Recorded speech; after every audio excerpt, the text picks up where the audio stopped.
Hello and welcome to Moment of Truth on Labour Social. I'm Graham Hughes. It looks like a Tory member of the House of Lords, Michelle Mone, and her gammon-faced husband, Douglas Barrowman, have been caught in a massive lie. I mean, I know this sounds crazy that a couple of Tory supporters would lie, but yes, these two Tory lovers have admitted lying. And this isn't just about a policy U-turn or a fib about Labour or Keir Starmer. It's not even about partying every night while everyone else was locked down because of COVID. This, my friends, is £1 million lie. Sorry, did I say £1 million lie? You can times that by at least 65, because if you're going to scam the taxpayer, you might as well aim for the stars. This scandal centres around a dodgy-arse company called PPE MedPro. The Department of Health and Social Care granted PPE MedPro 2 contracts in May and June 2020 near the start of the pandemic to supply millions of face masks and surgical gowns to the NHS at a cost to the taxpayer of £203 million. The contracts were processed through the Tories' notorious VIP lane, which fast-tracked offers of PPE from companies with connections to the Conservative Party.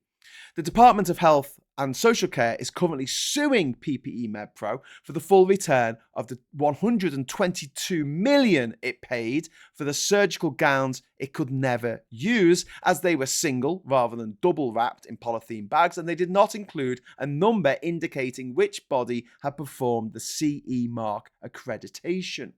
The National Crime Agency is also conducting an investigation into PPE MedPro. In short, you don't want to be associated with this dodgy-ass company, which appears to all intents and purposes to have defrauded the taxpayer to the tune of over £100 million. So it comes as little surprise then that in November 2020, Mone's lawyer asserted that Baroness Mone is not connected in any way with PPE MedPro. Her husband's lawyers repeatedly denied that he was an investor in the company or a consortium supporting it, and said he had never had any role or function in PPE MedPro. In December 2020, a lawyer instructed by Mone and Barrowman said any suggestion of an association between the Tory peer and PPE MedPro would be inaccurate, misleading, and defamatory.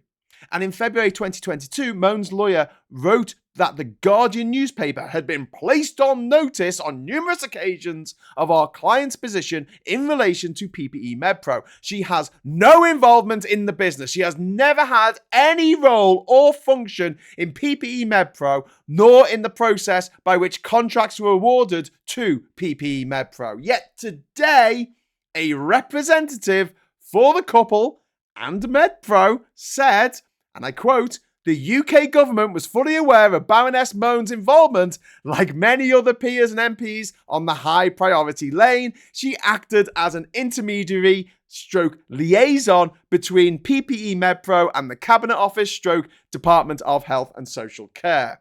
It was also stated that Barrowman was not just an investor in PPE MedPro, he actually chaired and led the operation to supply personal protective equipment.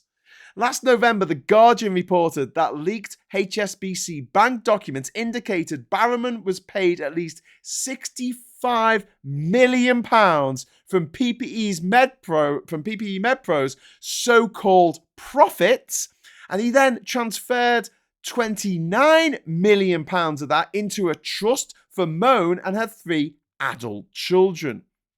To give you some sense of perspective on this crime, the great train robbers only made off with £61 million in today's money, and that was supposed to be split 18 ways.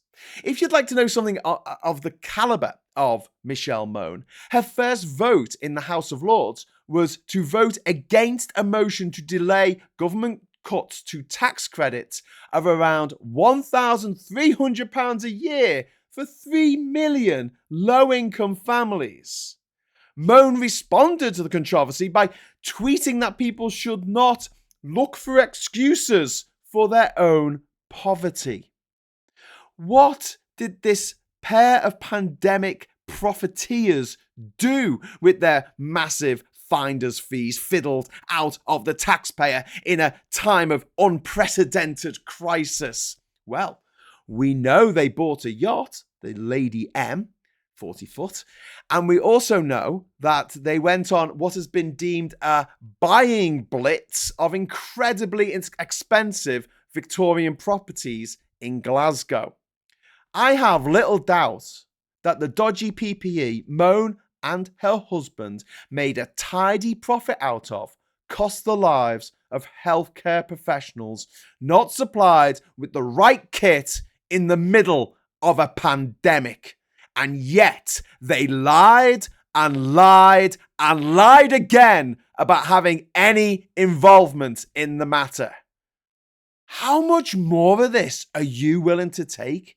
How much more as a country are we willing to take before we snap? Let me know what you think in the comments below.